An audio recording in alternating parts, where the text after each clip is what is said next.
I Gentofte er vi flere og flere, der drømmer om et større fokus på den grønne agenda. Vi har mange grønne, velbesøgte områder, og vi drømmer om et hus, der ligger centralt og aktuelt.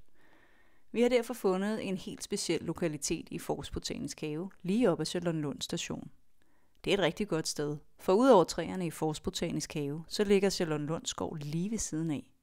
Og her kunne man for eksempel undersøge de her svampe, eller de græshopper, der lever på den her eng, eller de salamander, der lever i den her sø.